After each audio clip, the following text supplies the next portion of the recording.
In the first video of my craft room redo, I showed how I did these wall murals, but for the other projects, I think we need to jump back in time a little bit.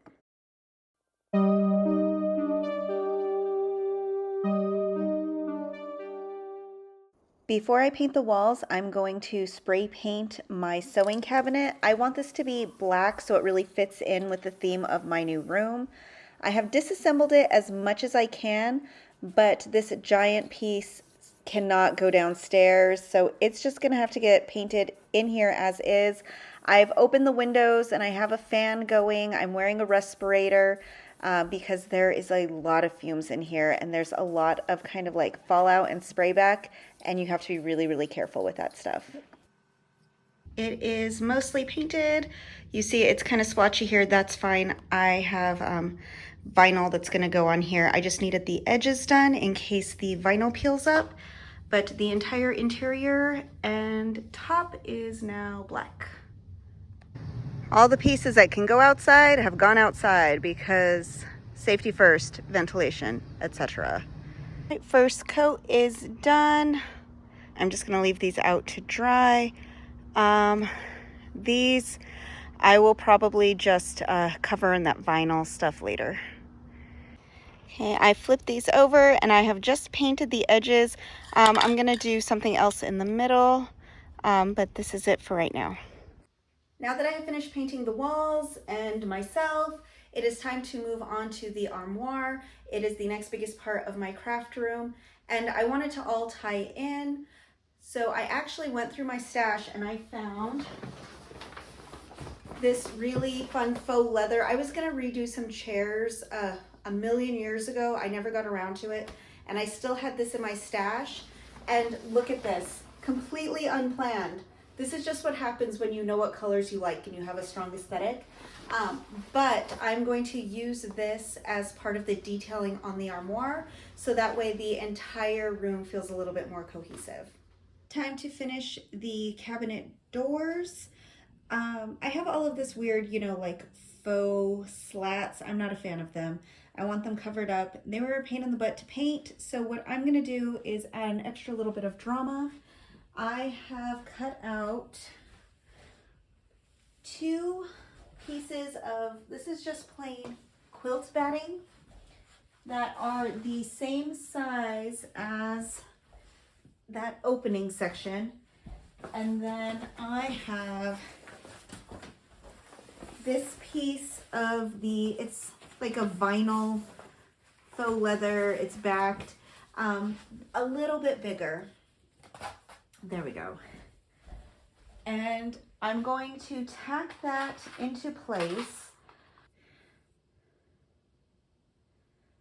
with these upholstery tacks that I found on Amazon, and they're really cute, and they go with these cabinet knobs, and I think that those will look really cute together and it will help tie the whole thing together. All right. So here I have my 2 layers of batting, and then I have my cover evened out as much as possible. I want this to overhang by about 1 inch, which is about my finger to thumb. I'm just gonna fold this over and get it right up next to here. I have made a little mark, I don't know if you can see it, of the center point. So I am going to just make sure that I'm going through all of my layers and I'm even-ish. And I am going to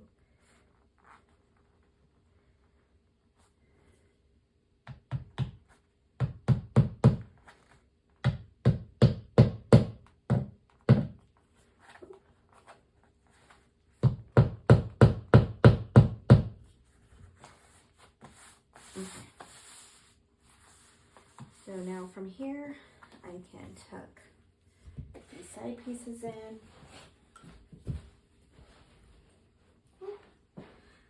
And again, I'm going to get that right up into the corner. This is going to get folded down all the way, so I just want to make sure everything is as straight as possible. Come on. You want to fold over nicely and be a nice sharp corner. There you go. Jerk face. Okay. Right up into the corner.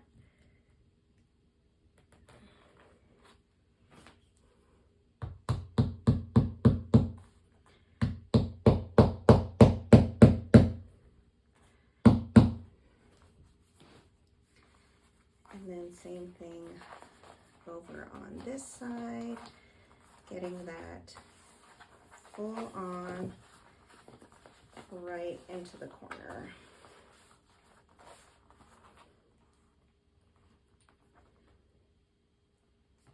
Oops.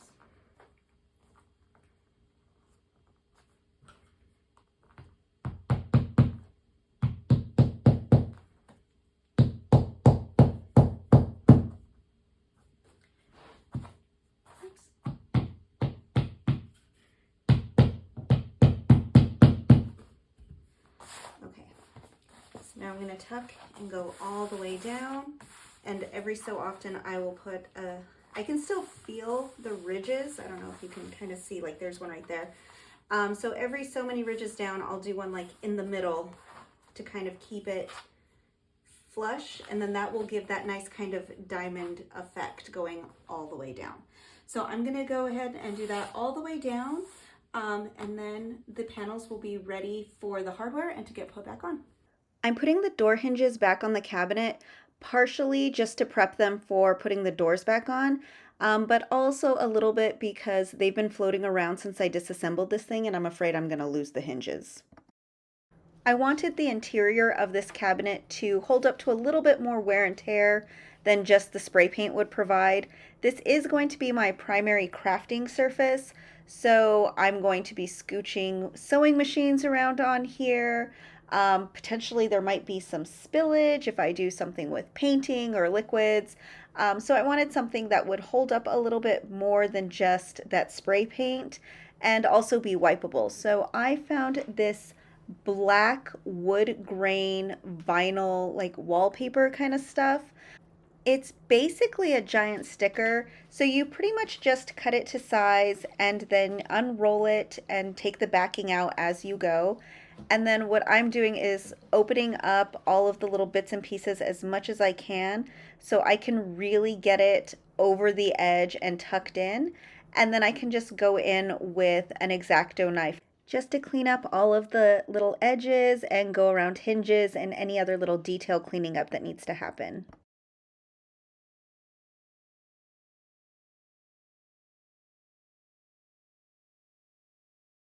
For the exterior of the cabinet, I didn't want to just go with the wood grain again. I wanted something with a little bit more visual interest.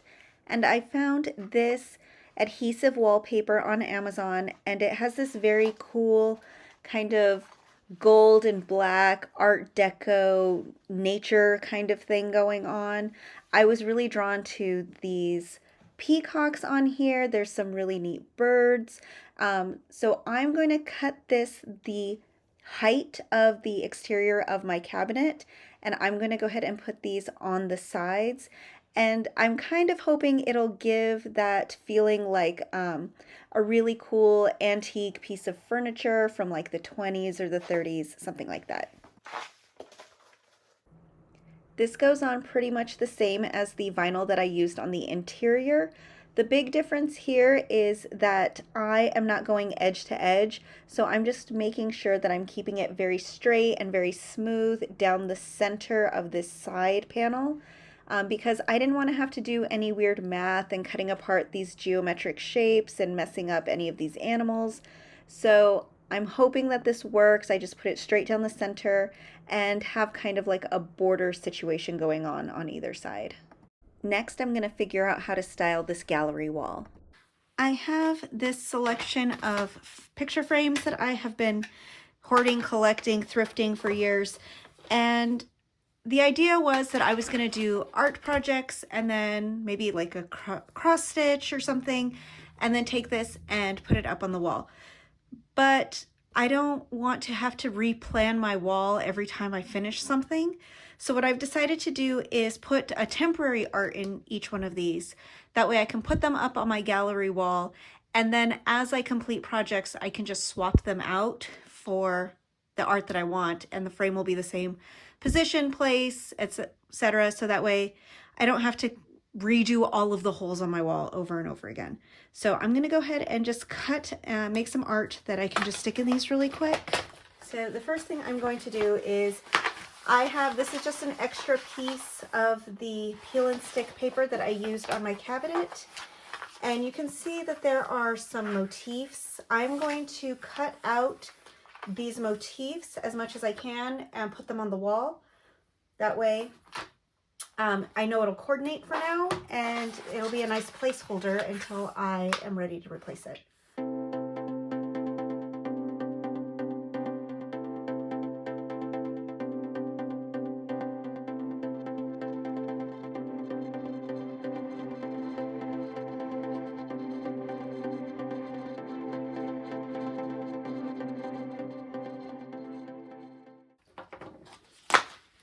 So now that I have this, I'm going to just try to find a frame that's a similar-ish size.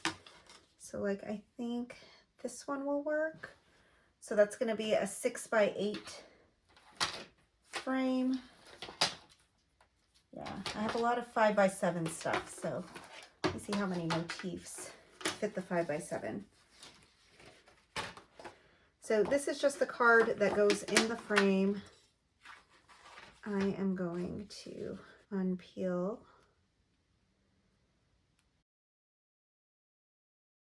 There it goes.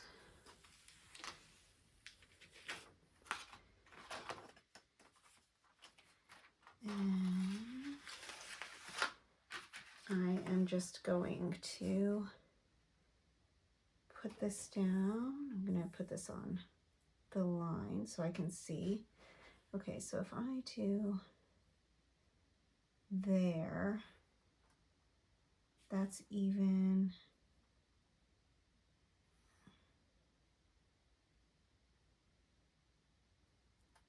Okay, so now I just centered this on those lines,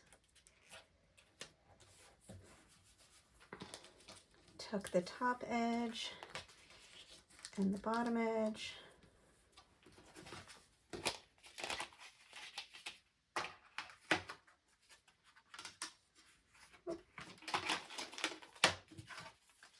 And then I think I might trim these down just so that way you don't see that gray part.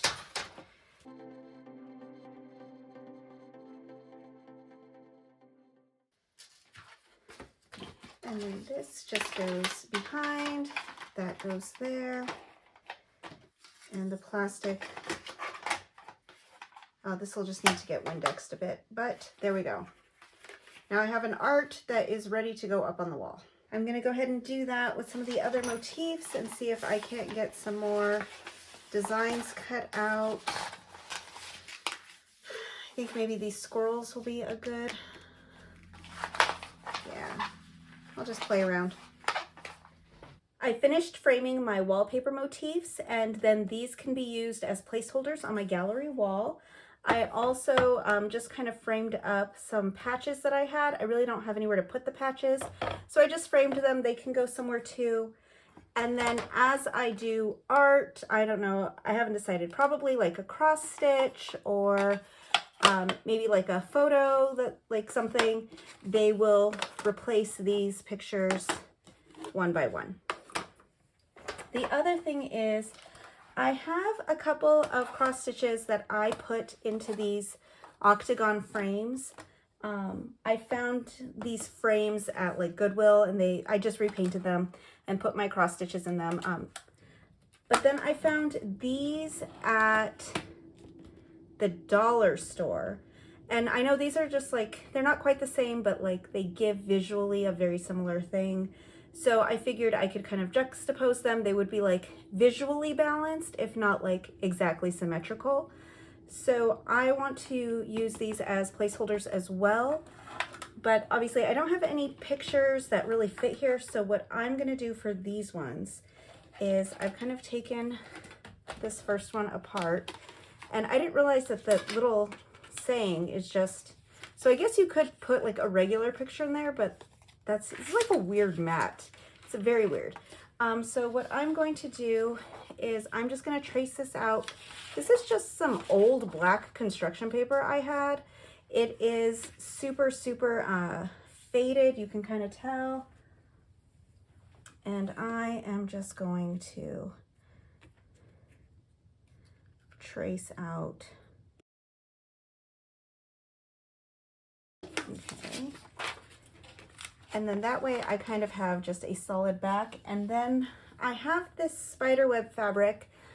This was part of the dress that I made for my friend Pixie when we went to the Labyrinth of Jareth Ball a couple of years ago.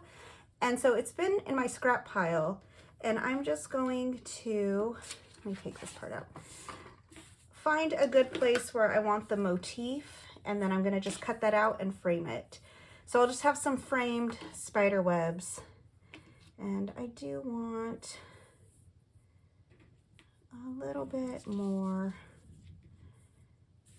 I want to have some of this spirally showing, and I want to have the spider showing. No, it needs to go this way. There we go.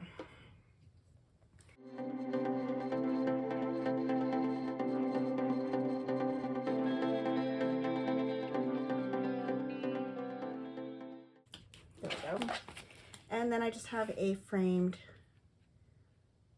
spider web, and that is also ready to hang up.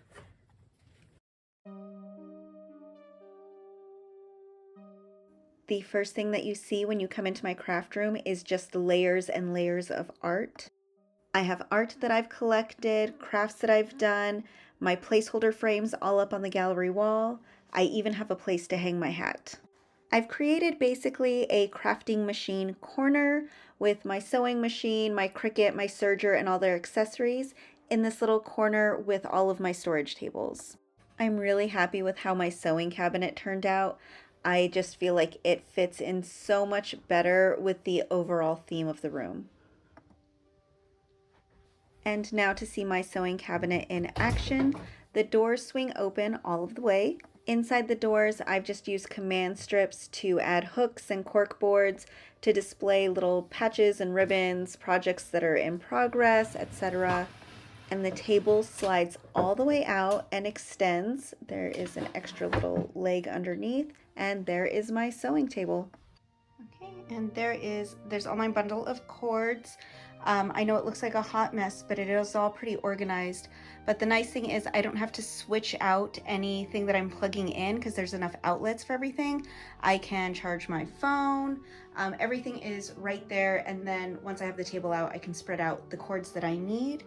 So I could do like my laptop and my monitor for when I'm working from home, or either one of my sewing machines or my serger. Everything is just right there ready to go. Other than that, I just have a bunch of really cute crafts and memorabilia, some more patches. I'm a big sucker for patches. I replaced that busted up old shelf with the Kallax unit from IKEA. I really like this one just because it has these big open square spaces that are the perfect size for my storage cubes, and they are a great fit for the 3-ring binders that I use to store my patterns. And the TV is in the perfect place for me to watch while I'm sewing. I've even used the Apple TV screen share function to put sewing tutorials up while I'm working on something. I'm really, really glad with how all of the projects in my room turned out, especially my cabinet. I have been wanting to do something like this to my cabinet for a really long time, and I think it turned out really, really well. I would say, however, that my room is still only about 85–90% complete. There are some finishing touches that still need to happen in here, but I gotta use this space. I can't just leave it. One of the things that I need to do is make a chair cover or something for this chair. This is just a desk chair that I picked up at IKEA because it has a swivel and wheels and there's no armrests to get in my way when I'm doing crafting stuff. But it doesn't really go with the theme and the vibe of what's going on behind it. The other thing is I had to replace the blue bench that was in here. It was kind of too narrow to really sit on or do anything, and I felt so bad because my little one would come in here sometimes when I was crafting, and he would try to snuggle up on the bench behind me, and there just wasn't room for him, especially now that he's 10 and he still kind of wants to come in and do it, and there's just no room. So I have a little temporary bench right now, but I don't think it's going to work long term. So I'm going to need to find something that, you know, is comfortable for my little one to snuggle on, or maybe for my husband to come in and sit while, and we could watch a movie while I'm doing crafting stuff here at this table. I do want to make this room a little bit more functional for more people in my family than just me. And I still have the extra space that I've built into my gallery wall with just placeholders. So as I complete new projects, future projects, I have no idea what they are, but I knew that I am going to be doing something. I'm always have some kind of project that I'm working on. And if it's a cross stitch or maybe some kind of Photoshop thing that I'm playing with, it can go in there. It might even end up being a rotating gallery wall as I make new things and kind of replace them as I go, maybe make stuff a little bit seasonal. I haven't decided, but I do know that I have the space for it now kind of planned out, and I don't have to be constantly like shifting all of my pictures around to accommodate whatever new thing I have at that time. So I'm really, really happy with that. But you know, maybe that's something that's just never going to be done. And that's great. You know, I have no problem with that at all. You know, maybe this room just perpetually stays 99% complete and is always a little bit of a work in progress. I think that actually would be kind of great. So I hope that this has inspired you or educated you, or you just have this on in the background while you're doing your own thing. But thank you so much for watching.